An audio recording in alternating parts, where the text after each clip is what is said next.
Como hemos visto en el vídeo anterior, cuando las dos variables que queremos trabajar, con las que queremos trabajar, son cualitativas, es decir, se puede hacer bien su tabla, la herramienta fundamental es la tabla de contingencia, y a partir de ahí pues ya se puede calcular la que tiene márgenes, las de proporciones en general, la de proporciones por fila, la de proporciones por columna, se puede dibujar con el bar plot, etcétera.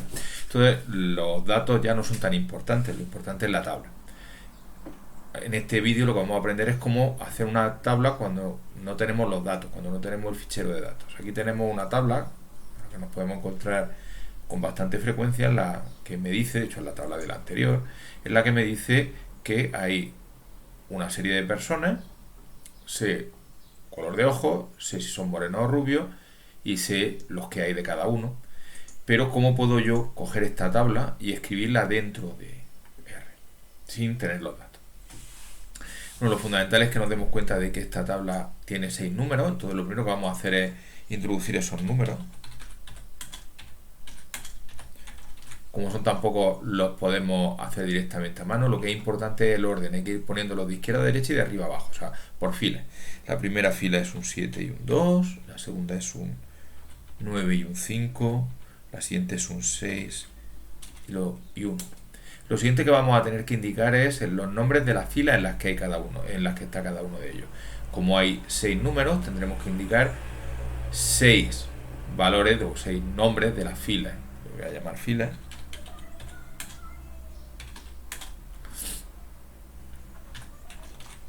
Y hay que ir indicando, insisto, de cada uno. El primero es A, como es de tipo carácter, lo ponemos entre comillas. El segundo dato también está en una fila que se llama A. El tercero está en una fila que se llama M. El cuarto está en una fila que se llama M. El quinto está en una fila que se llama V. Y el sexto está en una fila que se llama V.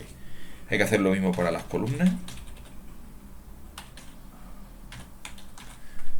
El primero está en una columna que se llama A. El segundo está en una columna, perdón, que se llama MO de moreno.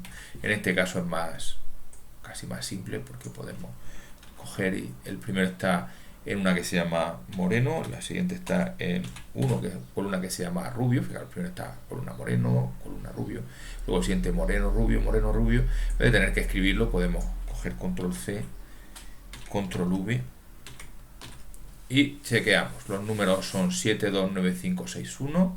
Los nombres de la fila son A, M, M, V, V. Los nombres de las columnas son Mo, Ru, Mo, Ru, Mo, Ru. Bueno, ya lo tenemos casi todo. Lo único que nos falta es utilizar una orden que lleva R. Vamos a poner esto, lo vamos a llamar tabla. Y es la orden xtabs. Aquí debemos de indicar los números que vamos a poner y la especie de símbolo este que hay encima de la ñ, y hay que indicar que esto lo vamos a poner por filas más columnas. Filas más columnas. Entonces los números los vamos a poner en función de filas y columnas. Y una vez que terminemos, si nosotros pedimos tabla, aquí tenemos nuestra tabla hecha, a partir de la cual ya podemos hacer todo aquello que nosotros queramos. Por supuesto le podríamos haber puesto solamente por poco, a las filas las podríamos haber llamado ojos, a las columnas las podríamos haber llamado pelo, sino los nombres que le pongamos aquí, y a partir de aquí ya podemos hacer lo mismo que antes. Por ejemplo, podemos añadir márgenes, vemos que funciona igual, podemos hacer nuestro bar plot, por ejemplo con beside igual a true. Ya vemos que nuestra tabla es totalmente compatible con las tablas que hace R, y a partir de aquí ya podemos hacer todo el estudio. Bueno, pues en este vídeo lo único que hemos visto es cómo crear nuestra propia tabla utilizando xtabs a base de meter los números, los nombres de las filas de cada uno de los números, los nombres de las columnas de cada uno de los números, y utilizando la orden xtabs.